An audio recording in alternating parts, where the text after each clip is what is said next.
Good morning to all of you. आज हम बेटा द पेनिसुलर ड्रेनेज सिस्टम जो है उसके बारे में डिस्कस करेंगे। फर्स्ट ऑफ ऑल हमने इस पूरे जो ड्रेनेज सिस्टम ऑफ इंडिया के अंदर जो है, पहले हमने सभी जितने भी हमारे जो ड्रेनेज सिस्टम थे हिमालय से लेकर हिमालय को कंप्लीट किया। फिर उसके बाद हमने जो है जो प्लेन एरिया है उसको कंप्लीट किया कि प्लेन एरिया के अंदर कौन कौन से रिवर सिस्टम है, जिसमें हमने गंगा और ब्रह्मपुत्र, ठीक है, और यमुना जो है उसको हमने कवर किया। अब हम जो पेनिसुलर प्लेटू है, प्रायद्वीपीय पठार है, वहाँ पर जो है हमारा ड्रेनेज सिस्टम, हम उसके बारे में बात करेंगे। ठीक है। The peninsular drainage system is older than the Himalaya one, कि जो हिमालय के अंदर क्या है कि सबसे पुराना अगर हम बात करते हैं, ठीक है, वो यही ड्रेनेज सिस्टम है। ठीक है।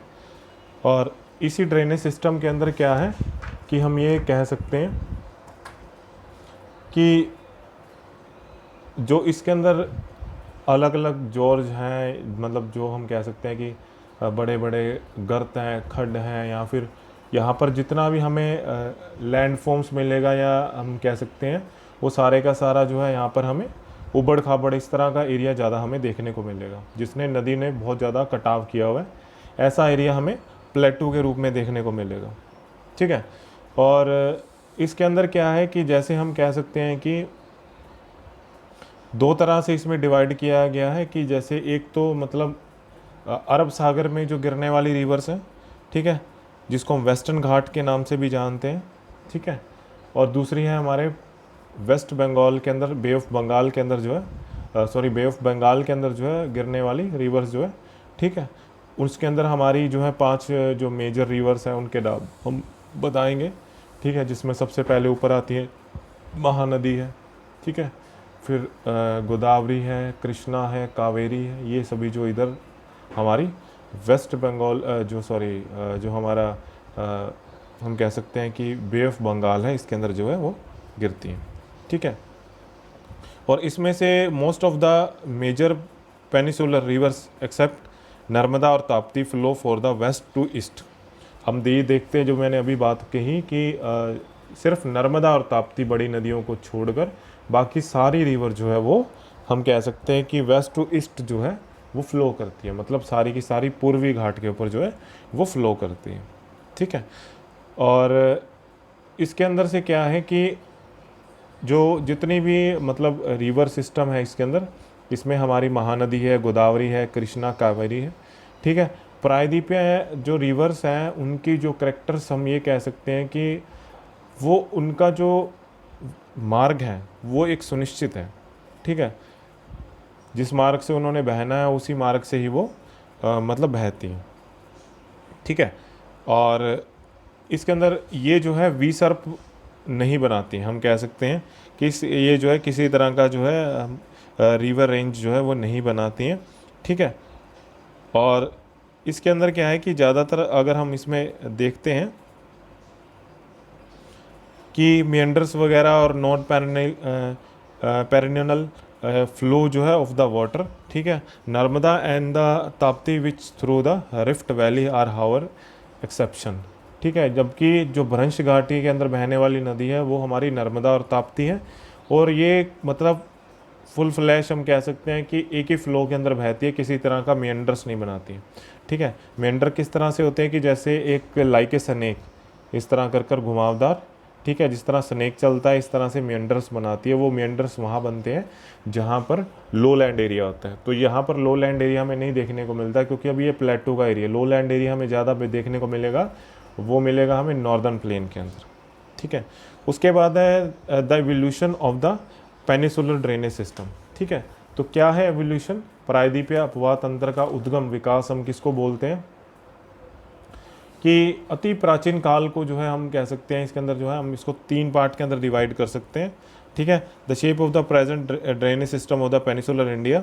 ठीक है। सबसे पहला जो है हमारा, जिसको बोलते हैं subsidence of the western flank of the peninsular leading the sea during the earlier tertiary periods.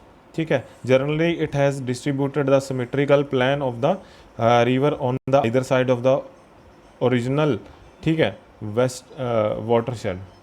इसको कह सकते हैं कि ये जो टाइम पीरियड है जिसमें मतलब टर्सरी काल के दौरान का प्रायद्वीपीय पश्चिम जो पार्श्व है वो अवतल और धंसा हुआ है, और यह समुद्र तल से जो है नीचा है, हम कह सकते हैं कि जो वेस्टर्न पार्ट है, ठीक है।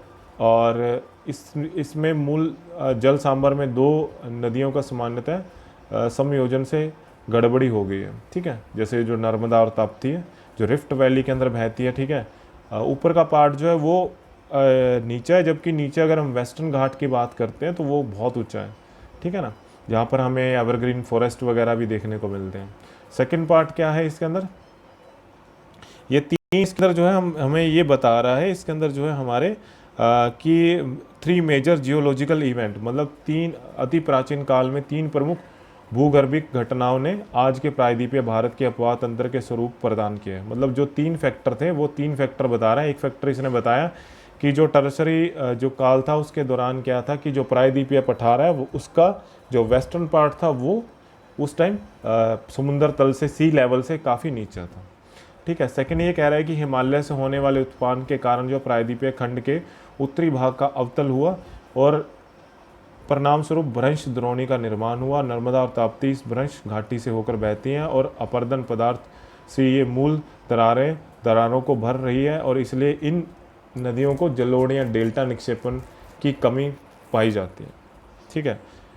तो क्या है कि जो ये रिवर्स हैं, मतलब वही बात कह रहा है कि जब हिमालय बना तो उस टाइम क्या था कि इसके बीच में रिफ्ट वैली जो है वो बह रही थी, सॉरी इसके बीच में रिफ्ट वैली बन गई। एक तरफ जो था हिमालय पर्वत था वो ऊपर उठ रहा था, ठीक है, और एक तरफ जो है ये पेनिसुलर प्लेटो जो था वो बन रहा था। तो उसके दौरान उसके बीच में क्या है कि एक रिफ्ट वैली का निर्माण हुआ, और उस रिफ्ट वैली के अंदर से नर्मदा और ताप्ती 2 रिवर जो है बह रही हैं, जिस कारण से उनके बहने से क्या है कि ये जो अभी भी जो रिफ्ट वैली है हम कह सकते हैं ये वाला जो पार्ट है अभी भी इसको फिलअप करने में वो अपने साथ में जो भी जो हम कह सकते हैं कि डेब्रिज वगैरह जो भी इसके साथ में जो मटेरियल लेकर आ रही है, वेस्ट मटेरियल जो है रिवर जो है, तो वो उससे इनको फिलअप कर रही है, अभी भी फिलअप कर रही है। जिस कारण से क्या है कि इन 2 जो रिवर हैं इनके अंदर क्या है कि हमें हम कह सकते हैं कि इनके अंदर जो है डिपोजिशनल जो है इसके अंदर lack of the alluvial and the deltaic deposition in this river, मतलब हमें अभी भी जो है इसके अंदर जो है क्योंकि ये मूल उनकी दरारों को भरने में ज़्यादा हेल्प कर रही है, इस कारण से क्या है कि यहाँ पर इसमें जलोढ़ और डेल्टा निक्षेपण की कमी आ गई है, ठीक है। थर्ड क्या फैक्टर है इसमें, slightly tilting of the peninsular block for the north west to the south direction of the हम कह सकते हैं कि गिविंग ओरिजिनेशन, ठीक है, orientation sorry to the entire drainage system toward of the bay of Bengal during the same period, कि इस काल में प्रायद्वीपीय खंड उत्तर पश्चिमी दिशा से दक्षिणी पश्चिमी दिशा में झुका हुआ, परिणाम इसके अपवाह बंगाल की खाड़ी की ओर मुख हुआ है, ठीक है। मतलब इसका जो हम डायरेक्शन हम कह सकते हैं कि जो नॉर्थ हम कह सकते हैं कि जो नॉर्थ वेस्ट का पार्ट से लेकर जो है साउथ ईस्ट का जो पार्ट है इस तरफ जो है झुका हुआ है, नीचे की तरफ झुका हुआ है, ठीक है। और इस कारण से क्या है कि अपवा में क्या है कि बे ऑफ बंगाल इसकी ओर उन्मुख हो गया, मतलब the bay of Bengal during the same period, इसी के दौरान ही ये बना था। और प्रायद्वीपीय अब river system of the peninsular drainage system क्या था, अब इसको हम थोड़ा सा पढ़ते हैं। सबसे पहले आती है हमारी महानदी, ठीक है। महानदी रिवर जो है वो हम कह सकते हैं कि ये छत्तीसगढ़ के रायपुर में सिहावा, ठीक है, सिहावा के निकट से जो है ये निकलती है, ठीक है, छत्तीसगढ़ के निकट वहीं से बहती हैं। और इसकी जो टोटल हम कह सकते हैं कि लेंथ जो है 851 मतलब 851 जो है किलोमीटर ये जो है, और इसका catchment area spread over the 1.24 lakh square kilometre जो है इसका एक 1.42 लाख वर्ग किलोमीटर जो है इसका कैचमेंट जल ग्रहण का क्षेत्र इतना है। और इससे नीचे मार्ग के अंदर क्या है कि इसके अंदर जो है हम किसी तरह का नेविगेशन जो है वो कर सकते हैं, navigation in the carrying on its lower कोस्ट ऑफ द दिस रिवर, ठीक है। और 53% of this drainage basin of the river lie the Madhya Pradesh and the Chhattisgarh, और इसमें से 53% भाग जो है वो मध्य प्रदेश और छत्तीसगढ़ में, और 47% पार्ट जो है वो उड़ीसा के अंदर जो है इसका बहता है महानदी का। ठीक है, इसको जो है मैं आपको थ्रू द डायग्राम इसमें बताता हूँ ताकि आपको ये चीज़ क्लियर हो जाए। हाँ एग्जैक्टली ये वाला। ठीक है, तो इसके ऊपर जो है हम देख सकते हैं ये है हमारी महानदी। ठीक है, तो इसके पीछे जो डिस्ट्रिक्ट है उसके बारे में आप यू नो वेरी वेल। ठीक है, तो अब ये क्या है कि यहाँ से ये निकलती है। ठीक है, और इसके अंदर मध्य प्रदेश और छत्तीसगढ़ का 53% पार्ट और 47% जो पार्ट है वो उड़ीसा का इसमें हमें देखने को मिलता है। गोदावरी भी जो है इसकी दूसरी सहायक नदी, ये आपको दिख रहा होगा गोदावरी, पेन रिवर, ठीक है, पेन गंगा, ये इसकी एक हम कह सकते हैं कि सब डिस्ट्रीब्यूटरी जो है गोदावरी जो है। ठीक है, इसको वृद्ध गंगा के नाम से भी जाना जाता है, दक्षिणी गंगा, वृद्ध गंगा के नाम से भी हम जो है गोदावरी को जानते हैं। गोदावरी सबसे बड़ा जो है प्रायद्वीपीय नदी तंत्र है। इसमें क्या है कि दक्षिणी गंगा के नाम से जो मैंने अभी बात की वो भी इसको जानते हैं, और यह महाराष्ट्र के नासिक से, ठीक है, ये वाला जो पार्ट मैं आपको दिखा रहा हूँ यहाँ से जो है ये बहती है। ठीक है, महाराष्ट्र के नासिक से जो है हमें ये देखने को मिलती है जो रिवर है, इस पार्ट से, यहाँ से, यहीं से जो है हमारी महानदी जो है ये इस पार्ट में फ्लो करती है, और यहीं से जो है ये इस पार्ट में, ये पेन गंगा इसी की जो है सहायक नदियाँ हमें देखने को मिलती हैं। ठीक है, ये भी जो है मतलब हमारे हम कह सकते हैं कि जो महाराष्ट्र, मध्य प्रदेश, छत्तीसगढ़, उड़ीसा में से जो है ये होकर बहती है। ठीक है, तो ये वाला जो पार्ट है हमारा सारे का सारा, ये वाला पार्ट जो है ये सारा उड़ीसा के अंदर आता है हमारा। ठीक है, और इधर से ये हमारा इधर से महाराष्ट्र का पार्ट आ जाता है। ठीक है, ये बीच में मध्य प्रदेश का पार्ट आ जाता है। ठीक है, तो और ये इधर से हमारा ऊपर यहाँ पे जो है ये हमारा छत्तीसगढ़ का पार्ट आ जाता है। ठीक है, तो सारे पार्ट जो है सभी पार्ट अलग अलग जो है इसमें हमें दिखाई देते हैं। ठीक है, उसके बाद इसी के अंदर जो है हम देखते हैं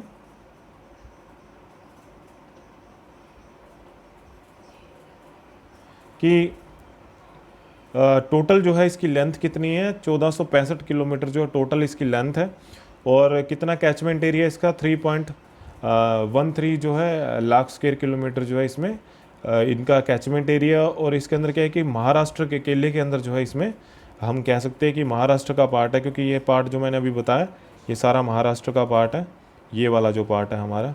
तो महाराष्ट्र का जो है इसके अंदर जो है 49% मतलब हाफ जो है 50% नियर अबाउट जो है कि वो सिर्फ महाराष्ट्र में, और 20% जो है वो बाकी जो है यहाँ पे हमारा ये मध्य प्रदेश का पार्ट आ गया। ठीक है, और बाकी जो है ये इधर ऊपर जो है छत्तीसगढ़ का पार्ट आ गया। ठीक है, और बाकी शेष भाग जो पार्ट है हमारा वो आंध्र प्रदेश का ये जो पार्ट है इसके अंदर जो है बहता है। ठीक है, तो इसके साथ हम इसको देख सकते हैं। और ये इसकी जो सहायक नदी हैं, जैसे इसमें एक का नाम लिखा है, इसके अलावा और भी है, इसमें पेन गंगा है, इंद्रावती है, प्राणहिता है, मंजरा। ठीक है, ये हमें जो है इसकी सहायक नदियाँ इसमें देखने को मिलती हैं। ठीक है, और निचले भाग में क्या है कि जहाँ पर ये अपने भारी बाढ़ें आ जाती है, जहाँ पर ये अपना मार्ग जो है निचले भागों में बदलती हैं, तो उस कारण से काफ़ी बाढ़ वगैरह का सिस्टम यहाँ पे हमें देखने को मिलता है। ठीक है, और इसके जो डेल्टा ये पार्ट है उसके अंदर जो है नेविगेशन जो है वो पॉसिबल है, नेविगेशन संभव है। और राजामुंद्री के बाद यह नदी कई धाराओं में विभक्त होकर एक वृहद डेल्टा का निर्माण करती है, एक बहुत बड़ा डेल्टा जो है इसमें बनता है। ठीक है, राजामुंद्री एक जगह है वहाँ से उसके बाद में। ठीक है, अलग अलग डेल्टा इसके अंदर बनते हैं, ये नियर अबाउट यहाँ इसके नज़दीक यहाँ हमें देखने को मिलता है। ठीक है, और उसके बाद इसके बाद आती है हमारी कृष्णा, ये तुंगभद्रा जो है इसी की सहायक नदी है। ठीक है, कृष्णा है, इसके ऊपर नागार्जुन बांध जो है इसके ऊपर ही बनता है। पढ़ते हैं क्या है कुछ इसमें कि ये दूसरी सबसे बड़ी, हम कह सकते हैं कि पेनिसुलर रिवर्स की सबसे बड़ी जो रिवर सेकंड है वो यही है। और इसके अंदर क्या है कि ये सौहाद्री के महाबलेश्वरपुरम से जो है निकलती है। ठीक है, सौहाद्री गुजरात का पार्ट है। ठीक है, उसके अंदर जो है सौहाद्री सॉरी महाराष्ट्र का पार्ट है, यहाँ से जो है ये निकलती है, उसको सौहाद्री बोलते हैं। सौहाद्री के पार्ट से ही निकलती है और महाबलेश्वरपुरम से निकलती है, और कुल लेंथ जो है इसकी हम कह सकते हैं कि 1401 किलोमीटर जो टोटल लेंथ है उसकी। कोयन, तुंगभद्रा, भीमा इसकी प्रमुख सहायक नदी है, तुंगभद्रा लिखा हुआ इस पर। ठीक है, भीमा, कोयना ये जो इसकी सहायक नदियाँ हैं, ठीक है, सब डिस्ट्रीब्यूटरी है। और टोटल जो है 27% पार्ट जो है वो अकेला महाराष्ट्र में, और 44% पार्ट जो है वो कर्नाटक के अंदर जो है इसका बहता है। ज़्यादातर पार्ट जो है, यहाँ से ये तुंगभद्रा दिख रही है आपको, ये वाला पार्ट जो है सारा कर्नाटक का पार्ट है, ठीक है। उसके बाद आती है हमारी कावेरी, जो सबसे लास्ट में कावेरी रिवर जो है वो को कोगाडुंग जो है, कोगाडुंग ज़िले से जो है ब्रह्मगिरी पहाड़ियों से निकलती है। ये 1341 किलोमीटर जो है हम से निकलती है, इसकी टोटल जो लेंथ है, और 80 किलोमीटर जो है ये बहती है, इसकी जो लेंथ है। और टोटल जो इसका कैचमेंट एरिया है वो है 81,155 वर्ग किलोमीटर जो है ये बहती है, ठीक है। और इसके अंदर उतार चढ़ाव आता ही लगता है, लगभग जो है साल के अंदर जो है इसमें पानी भरता रहता है, क्योंकि यहाँ पर जो है ज़्यादातर लौटता हुआ मानसून और जाता हुआ मानसून जो है वो इसके अंदर आता ही रहता है, ठीक है। और दक्षिणी पश्चिमी मानसून और निमन हम कह सकते हैं उत्तरी पूर्वी मानसून जो है इसके अंदर सर्दियों का जो है वर्षा इसमें होती रहती है। और इसके अंदर क्या है कि इसके द्रोणी के अंदर 3% पार्ट जो है केरल में, और 41% पार्ट जो है वो कर्नाटक के अंदर जो है हमें इसमें देखने को मिलता है, और 56% पार्ट जो है वो तमिलनाडु में। और इसकी महत्वपूर्ण सहायक नदियाँ हम कह सकते हैं वो है काबिनी, भवानी और अमरावती जो है इसकी सहायक नदी है, ठीक है। नर्मदा नदी भी जो है वो अमरकंटक पठार से जो है निकलती है। नर्मदा इधर साइड में हम कहते हैं ये वाली जो नर्मदा है, ठीक है, ये नर्मदा है। दोनों ही इसके अपवाह यहाँ, क्योंकि रिफ्ट वैली मैंने बताया था कि ये वाला जो पार्ट है हमारा, इसके अंदर जो है ये रिफ्ट वैली के अंदर हमें देखने को मिलती है, ठीक है। सॉरी, एक मिनट,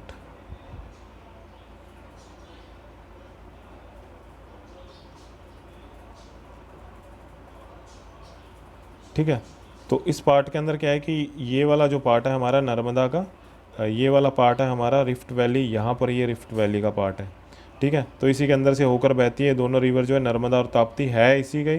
पेनिसुलर के अंदर 2 नदियाँ इधर बहती है अरब सागर के अंदर, और बाकी सारी रिवर बे ऑफ बंगाल में इधर बहती है, ठीक है। तो अब छोटी छोटी जो रिवर है नर्मदा के बारे में बताएगा कि टोटल जो है ये 101,000 जो हम कह सकते हैं कि 57 मीटर की ऊंचाई से निकलती है। और दक्षिण में क्या है कि ये सतपुड़ा जो पर्वत है, इसके बीच में एक सतपुड़ा पर्वत है, इसके बीच में वहाँ से जो है ये यहाँ पर जो है एक सतपुड़ा पर्वत है, ठीक है। एक सतपुड़ा है, एक विंध्याचल पर्वत है, ये विंध्याचल पर्वत है, ये सतपुड़ा सॉरी ये विंध्याचल पर्वत है। इसके बीच में जो है तापी नर्मदा है, तापी नदी जो है इसके बीच में से होकर बहती है, ठीक है। और संगमरमर की चट्टानों में खूब महाखंड और जबलपुर के निकट जो है धुआंधार जलप्रपात बनाती है, ठीक है। और 1312 किलोमीटर की दूरी तक ये बहते हुए जो है ये अरब सागर में जाकर गिरती है। और 27 किलोमीटर लंबा ये ज्वार नदमुख जो है हमें देखने को मिलता है। सरदार सरोवर परियोजना जो है वो नर्मदा नदी के ऊपर जो है हमें देखने को मिलती है, ठीक है। जहाँ पर सरदार सरोवर परियोजना जो है वो हमें नर्मदा नदी के ऊपर देखने को मिलती है। अभी ये स्टैच्यू ऑफ लिबर्टी जो है वो भी जो है हमें इसी रिवर के ऊपर ही देखने को मिलता है, ठीक है, नर्मदा रिवर।